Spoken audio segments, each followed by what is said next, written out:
हाय। इस वाली वीडियो में मैं आपको ग्रेविटी डैम एक्सप्लेन करूंगा कि ग्रेविटी डैम क्या होते हैं और ये ग्रेविटी डैम दूसरे डैम से कितना डिफरेंट होता है, क्या डिफरेंट होता है। ओके। और इस वाली वीडियो हम लोग देखेंगे कि ग्रेविटी डैम को जब हम लोग साइट सेलेक्ट करते हैं ग्रेविटी डैम के लिए तो उस टाइम कौन कौन से फैक्टर कंसिडर करते हैं। ओके। और इसमें हम लोग देखेंगे एडवांटेजेस ऑफ ग्रेविटी डैम और disadvantages of gravity dam. Okay. और मैंने इरिगेशन सब्जेक्ट पे जितनी भी वीडियोस अपलोड की हुई हैं उन सारी वीडियोस की लिंक डिस्क्रिप्शन में दी हुई है। नहीं तो आप इधर आई बटन पे क्लिक करोगे तो आपको इधर इरिगेशन सब्जेक्ट की प्लेलिस्ट मिल जाएगी, आप उधर से भी देख सकते हैं अगर आपको देखनी है तो। ओके। तो चलिए हम स्टार्ट करते हैं इस वीडियो को। Gravity dam. ग्रेविटी डैम एक ऐसा डैम है जो अपने खुद के वजन से यानी अपने सेल्फ वेट से जितने भी उसमें फोर्स लग रहे हैं, जितने भी उसमें एक्सटर्नल फोर्स लग रहे हैं, उन सबको वो रजिस्ट करता है। एक्सटर्नल फोर्स यानी कुछ भी सकता है, वाटर प्रेशर, अपलिफ्ट प्रेशर, ठीक है, कोई सा भी फोर्स वगैरह हो उन सबको वो रजिस्ट करता है। ठीक है, ग्रेविटी डैम। ओके। तो एक डेफिनेशन तो इसकी ये हो गई। ओके। अगर आपको थ्योरी पढ़नी है तो आप ये वीडियो पॉज करके आराम से पढ़ सकते हैं। मैं एक आपको पॉइंट एक्सप्लेन कर दे रहा, मैं थ्योरी पढ़ने में टाइम वेस्ट नहीं कर रहा। ओके। उसके बाद दूसरी डेफिनेशन क्या हो सकती है इसकी, ग्रेविटी डैम की दूसरी डेफिनेशन है कि ग्रेविटी डैम एक ऐसा डैम है जो हम लोग कैसे सॉलिड मशीनरी स्ट्रक्चर जो कि हम लोग बनाते हैं कंक्रीट की हेल्प से, वो हम लोग बनाते हैं किसी भी रिवर के अक्रॉस, ताकि हम लोग अप स्ट्रीम साइड में एक रिजर्वायर क्रिएट कर सकें। ओके। तो वो सेकंड डेफिनेशन हो गई ग्रेविटी डैम की। जो हमारा अर्थन डैम होता है यानी अर्थ डैम जो होता है ना, वो डिफरेंट होता है ग्रेविटी डैम से। ओके।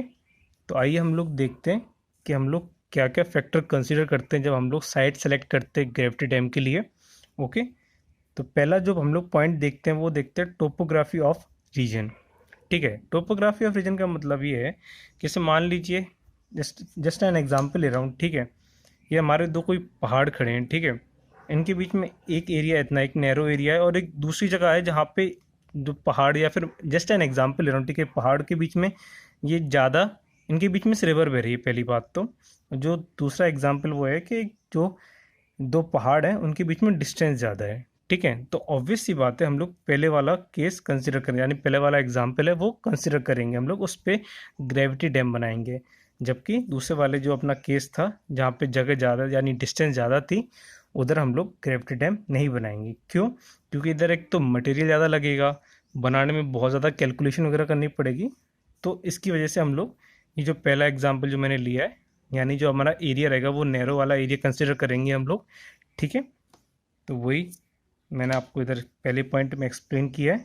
ठीक है, narrow valley having low submergence area should be preferred. Okay.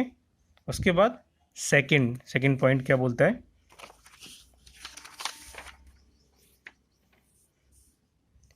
Second point बोलता है कि फाउंडेशन ऑफ डैम। ठीक है, जो हमारी फाउंडेशन है डैम की, वो हम लोग ऐसी फाउंडेशन यानी ऐसी जगह, ऐसी साइट देखेंगे जहाँ पे हमारी फाउंडेशन इम्परमिएबल है। ठीक है, अगर हमारी फाउंडेशन जो होगी परमिएबल होगी तो एक्चुअली क्या, अपलिफ्ट प्रेशर जो होगा, जो हमारे डैम पे जो अपलिफ्ट प्रेशर लगेगा ना, वो इंक्रीज हो जाएगा। ठीक है, इससे जो डैम की कोलैप्स होने की जो बोलते हैं ना प्रोबेबिलिटी है, वो ज़्यादा बढ़ जाएगी। ओके। तो हम लोग फाउंडेशन कैसे देखते हैं, इम्परमिएबल, परमिएबल कंसिडर नहीं करते, हम लोग परमिएबल अवॉइड करते हैं। ओके। उसके बाद थर्ड पॉइंट, हम लोग ऐसी रिवर चूज़ करते हैं यानी ऐसी जगह चूज़ करते हैं जहाँ पे जो हमारी रिवर है ना, वो पेरिनियल है, पेरिनियल इन नेचर। यानी इसका मतलब क्या है कि जो हमारी रिवर है ना वो कंटिन्यूसली बह रही है। ऐसा नहीं है कि सिर्फ वो रिवर रिवर जो है हमारी, वो बरसात के टाइम पे बह रही है और बाकी पूरे साल भर सूखी पड़ी हो। ओके। थर्ड पॉइंट ये बोलता है। उसके बाद फोर्थ पॉइंट क्या बोलता है कि जो हम लोग कोई भी जो रीजन सेलेक्ट कर रहे हैं ना, उधर अर्थक्वेक एक्टिविटीज इतनी ज़्यादा नहीं होनी चाहिए, यानी होनी नहीं चाहिए। ओके।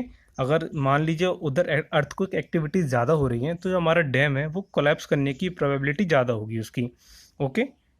उसके बाद फिफ्थ पॉइंट क्या बोलता है कि जो भी हमारी जो डैम की साइट जो हमने सेलेक्ट की है वो ऐसी होनी चाहिए जहाँ पे हम लोग जो हमारा कंस्ट्रक्शन मटेरियल है या फिर जो लेबर वगैरह हम लोग, ये लेबर वगैरह जो लगेंगे उसमें डैम कंस्ट्रक्शन करने में, वो ईजिली अवेलेबल हों। ओके। तो ये तो होते हैं हमारे फैक्टर जो हम लोग कंसिडर करेंगे किसी भी ग्रेविटी डैम की साइट को सिलेक्ट करने में। ओके, उसके बाद हम लोग देखेंगे advantages of gravity dam. Okay, जो हमारा पहला एडवांटेज ग्रेविटी डैम का वो है कि जो हमारे ग्रेविटी डैम में जो मेंटेनेंस है वो कम रिक्वायर्ड है as compare to other dam, यानी अदर डैम वगैरह हैं, अर्थ डैम वगैरह जो होते हैं उनके कंपैरिजन में जो हमारे ग्रेविटी डैम पे है वो हमारी क्या मेंटेनेंस कम रिक्वायर्ड होती है। ओके, सेकंड पॉइंट क्या बोलता है कि जो हमारा ग्रेविटी डैम है वो रिलेटिवली ज़्यादा स्ट्रॉन्ग होता है और स्टेबल होता है as compare to earth dam. ठीक है, उसके बाद थर्ड पॉइंट क्या है हमारा कि जो हमारा ग्रेविटी डैम है वो सफिशिएंट वार्निंग दे देता है टूटने से पहले।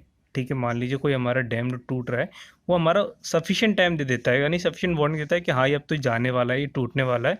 ठीक है, जबकि जो अर्थ डैम जो वगैरह होते हैं वो अचानक से टूट जाते हैं, जो सडनली टूट जाते हैं। ओके, तो ये तो गए हमारे एडवांटेजेस। इसके बाद हम लोग देखते हैं डिसएडवांटेजेस ऑफ ग्रेविटी डैम।